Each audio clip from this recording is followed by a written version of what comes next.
As students head back to school, safety both online and office top of mind for many parents. And the Dallas Children's Advocacy Center works year-round to protect children from abuse and exploitation. And next week, they're bringing together thousands of experts from across the country for their annual Crimes Against Children conference. That's the largest of its kind, you guys. And DCAC President and CEO Burch joins me now to share so much more about the conference and the importance of those safety tips as we head back to school. Good morning to you. Good morning.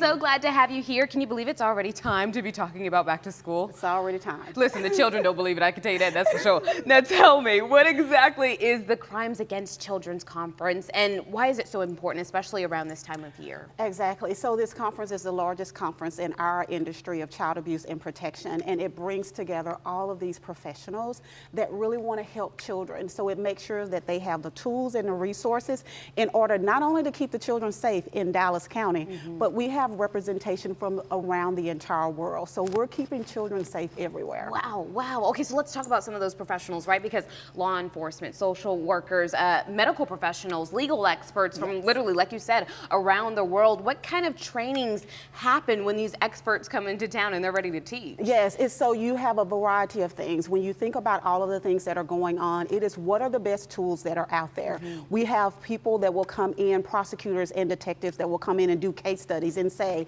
I had this case, this is what happened in this situation, but here's what we did great and here's what we would do differently. So you're giving people all of the information that they need in order to go back and make their cases even better. You know what? Be able to take the information, take it back to their area and apply it locally as much as they can. So can you tell me any trends with cases that DCAC is seeing that the conference will actually address as well? So when we think about right now, what we think about is everyone's talking about technology. They're talking about AI. There are a number of sessions on really helping us to figure out the more technology advances, the more perpetrators have access to our children. So these sessions are situated so that they can give them the information they need to figure out how can we equip not only our children, not only our professionals, but also parents in what do you need to do to keep these children safer. Everything starts at home, right? So let's talk about that. What can they put in place today? Something that they can literally get done today that will help protect their children as they go back to school. I will tell you the most foundational fact is communication. Okay, It is slowing our lives down enough to communicate.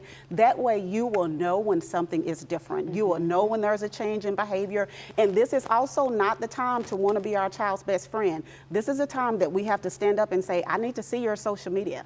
We don't have privacy when it comes to those types of things. That's the key to helping them prepare them to go back to school, but also keeping them safe. You know, I think that's definitely a hard conversation, right? But one that needs to be had because at the end of the day, you want your child to feel like they have some sort of privacy or a space to themselves. But at the end of the day, it's a rowdy world, right? And sometimes, like you said, you have to put your foot down and say, okay, look, I want you to have your privacy. I want you to have this social media, but I want it to be used correctly. And I want to make sure that you're safe while you're doing it. Now, are there any signs or changes in behavior? Because you just mentioned behavior and making sure that you know. And I like that you said communication because otherwise, how would you know, right? Exactly. And you want your kids to be able to speak with you. You want them to tell you when they're going through something. So what behaviors should parents be on the lookout for that might indicate that a child is experiencing some kind of trouble? So you want to notice things. So if your child is normally outgoing, they become withdrawn. Once they get back in school, if they have apprehension about going around certain individuals, and if they become either overly aggressive or very, very subtle and where they didn't used to be that way, you really want to pay a close attention to all of those things because the goal is you need to talk to them. And when you're talking to them, the more you equip yourselves, the better you can prepare them to look for different signs and say to them, your body is your own, your space is your own. It doesn't matter who it is. If you don't feel comfortable with what someone is doing or saying to you, you have the right to speak up and tell another adult or also tell me. Ooh, I hope you at the conference because you just ran that and you said everything that needed to be said. Very, very true. Tell me, how can the community support you guys as you continue your mission in the community? Yes, you can come visit our website at dcac.org where we have a number of resources for our parents in how to protect your children and have those conversations, but as well as volunteer opportunities and donation opportunities. Very, very good. Thank you so much for being here today and for sharing those important tips as we head into that back to school season.